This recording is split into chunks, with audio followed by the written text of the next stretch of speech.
आज हमारे बात करने का टॉपिक है इंडिया में कैसे एक डॉक्टर बनते और कैसे आगे जाके एक इंसान, एक बच्चे 12th की बच्चे या 10th की बच्चे, 8th की बच्चे, वो आगे जाके एक डॉक्टर बनते और पूरी देश की, पूरी जनता की सेवा करते, एक हॉस्पिटल में काम करते, कैसे एक कार्डियोलॉजिस्ट बनते, एक एंडोक्राइनोलॉजिस्ट बनते।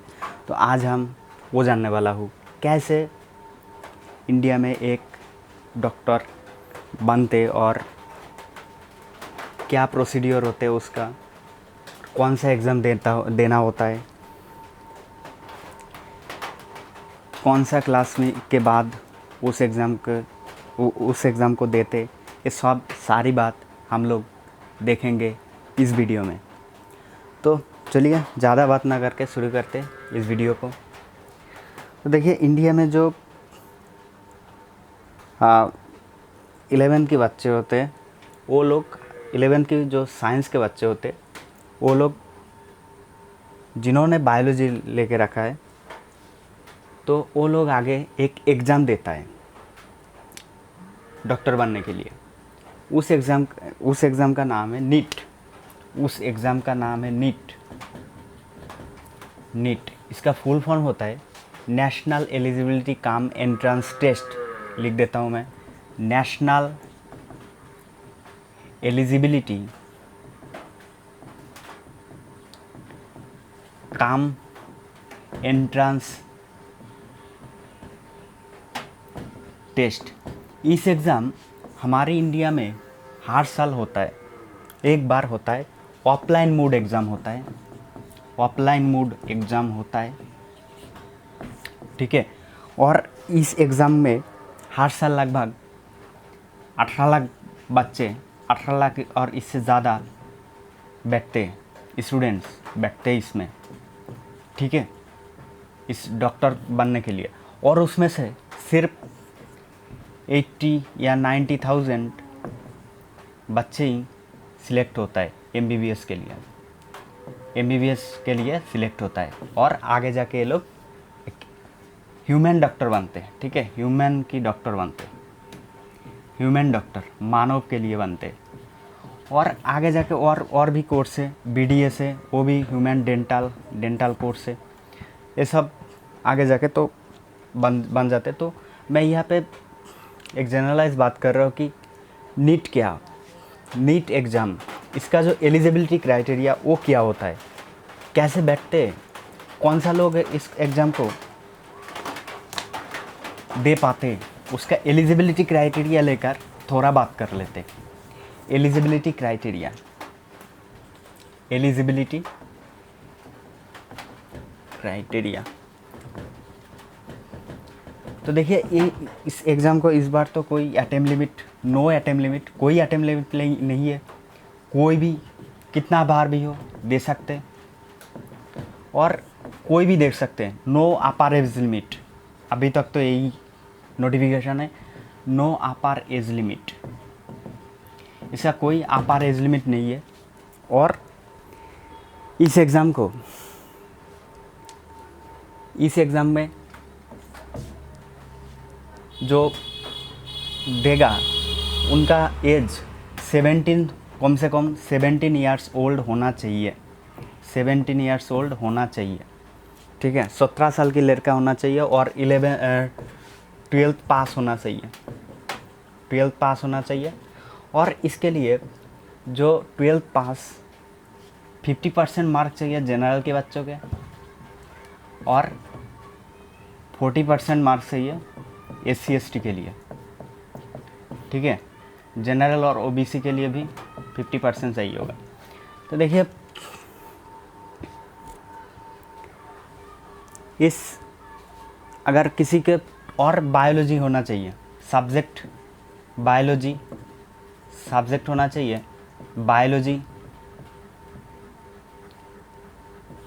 केमिस्ट्री, फिज़िक्स और इंग्लिश, ये 4 सब्जेक्ट मिला के होना चाहिए 50 और 40%, ठीक है। तो इन बच्चों इस एग्ज़ाम को दे सकते हैं। और आगे बात करते हैं इस एग्ज़ाम के लिए। इस एग्ज़ाम में और क्या होता है, इस एग्ज़ाम में होता है कि चलिए इस बार सिलेबस की लेकर बात करते हैं, आखिर क्या क्या पूछते हैं इस एग्ज़ाम में। ठीक है, क्या क्या पूछते हैं सिलेबस। हमारे इस एग्ज़ाम के लिए जो सिलेबस होता है वो कम्प्लीटली एनसीईआरटी बेस्ड सिलेबस होता है, एनसीईआरटी बेस्ड होता है। फिज़िक्स रहता है, केमिस्ट्री रहता है, बोटानी रहता है और जूलॉजी रहते हैं। ठीक है, तो देखिए जो फिज़िक्स आते हैं उसमें से तो 45 क्वेश्चन पूछते। अभी तो इस साल 50 क्वेश्चन पूछा था और उसमें से 45 क्वेश्चन अटेम्प्ट करना था। ठीक है, केमिस्ट्री भी वही है, 50 क्वेश्चन पूछा था और 45 क्वेश्चन अटेम्प्ट करना था। बोटानी भी वही था, बोटानी क्या था, बोटानी था आप लोगों का, बोटानी था 100 क्वेश्चन और उसमें से 90 क्वेश्चन अटेम्प्ट करना था। सॉरी 50 क्वेश्चन था, वही सेम 50 क्वेश्चन था। मतलब इस एग्ज़ाम का 4 पार्ट में डिवाइडेड है, physics, chemistry, बोटानी and zoology. 50 question 45 question attempt करना था और इसमें जूलॉजी में भी 50 क्वेश्चन था और उसमें 45 क्वेश्चन अटेम्प्ट करना था। ओके, ऐसे ही था। ठीक है, मतलब 4 पार्ट में डिवाइड है। तो टोटल हमारा था 200 क्वेश्चन। टोटल हम लोग अगर कैलकुलेट करते थे तो टोटल 200 क्वेश्चन था और उसमें से 180 क्वेश्चन अटेम्प्ट करना था। ठीक है, अटेम्प्ट क्वेश्चन। ठीक है, तो एक क्वेश्चन की होता है 4 मार्क। एक क्वेश्चन की ईच क्वेश्चन है 4 मार्क्स। एक क्वेश्चन का 4 मार्क होता है। ठीक है, 4 मार्क्स इस क्वेश्चन। और अगर करेक्ट हो जाते हैं क्वेश्चन, अगर करेक्ट है तो 4 मार्क मिलेगा और अगर इनकरेक्ट हो जाते हैं तो उसका 1 मार्क डिडक्ट किया जाएगा। अगर कोई गलत आंसर दबा दे, मार्क कर देते। और इसमें और एक बात है, जिस क्वेश्चन का आंसर नहीं दोगे उसका 0 मार्क रहेगा। जिस क्वेश्चन का आंसर नहीं दोगे तो उसका 0 मार्क। ठीक है, तो ऐसे इसका मार्क डिस्ट्रीब्यूट होता है। तो पूरा जो फिजिक्स, केमिस्ट्री, बायो, बोटानी, जूलॉजी, ये सारों सब्जेक्ट का जो है वो एनसीईआरटी से ही पूछता है। पूरा एनसीईआरटी का टोटल 98 चैप्टर रहते हैं, 98 चैप्टर कुल मिला के। ठीक है, 98 चैप्टर से क्वेश्चन पूछते हैं। और क्या जानना है आप लोगों के लिए, इस बार इस एग्ज़ाम का जो टाइमिंग होता है, टाइम होता है, वो बात कर लेते हैं टाइम के ऊपर। इस एग्ज़ाम जनरली 2 PM से लेकर 5:20 PM तक होता है। मतलब 3 आवर्स 20 मिनट तक ये एग्ज़ाम होता है। ठीक है, 3 आवर 20 मिनट, 3 घंटा 20 मिनट का होता है। और एक देखिए आप लोग 180 क्वेश्चन के लिए 3 घंटा 20 मिनट होता है। और इसमें और एक बात है, पहले जो इस 20 मिनट दिया था ना, ये 20 मिनट एक्स्ट्रा, पहले 3 घंटे के होते थे। इस बार 20 मिनट और एक्स्ट्रा कर दिया सिर्फ नीट 2022 के लिए। आगे जाके क्या अपडेट होगा इसका कोई पता नहीं है। और जो 5 क्वेश्चन एक्स्ट्रा देते थे हर सब्जेक्ट में, वो भी एक कोविड केस के लिए दे रहा है। आगे 23 में क्या होगा ये पता नहीं, 23-24 में क्या होगा ये पता नहीं। अभी तो कोई नोटिफिकेशन आया नहीं इसके बारे में, तो जब आएंगे तो अभी दिखा जाएगा कि ये एक्स्ट्रा जो 20 क्वेश्चन दिया है वो रहेगा कि नहीं रहेगा, और जो 20 मिनट रहेगा कि नहीं रहेगा एक्स्ट्रा टाइम। ठीक है, अभी तो आप लोग मान के चलिए 180 क्वेश्चन देगा और उसमें से 180 क्वेश्चन ही अटेम्प्ट करना होगा, और इसमें 3 घंटे रहेगा, उसमें 20 मिनट एक्स्ट्रा नहीं देगा, यही आप लोग मान के चलिए। ठीक है, और क्या है,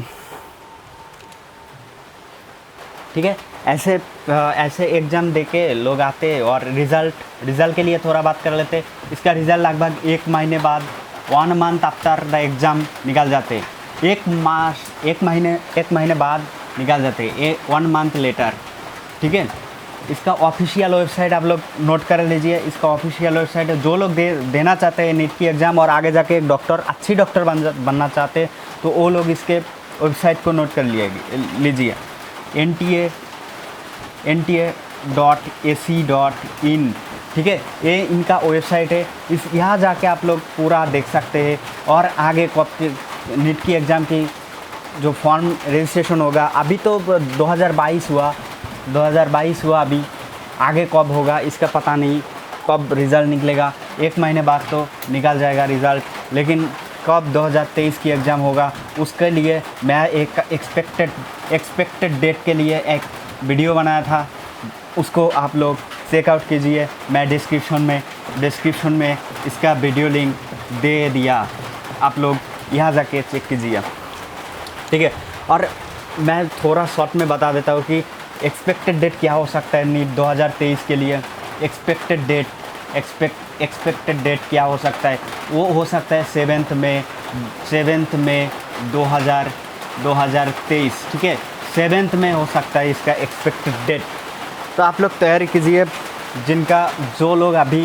जो बच्चे अभी 10th में या 11th में है वो देखिए, और जो 11th में वो सीधा तैयारी स्टार्ट कर दीजिए। 2024 के लिए स्टार्ट कर दीजिए। और उसका जो एग्ज़ाम डेट हो सकता है लगभग मई की फर्स्ट वीक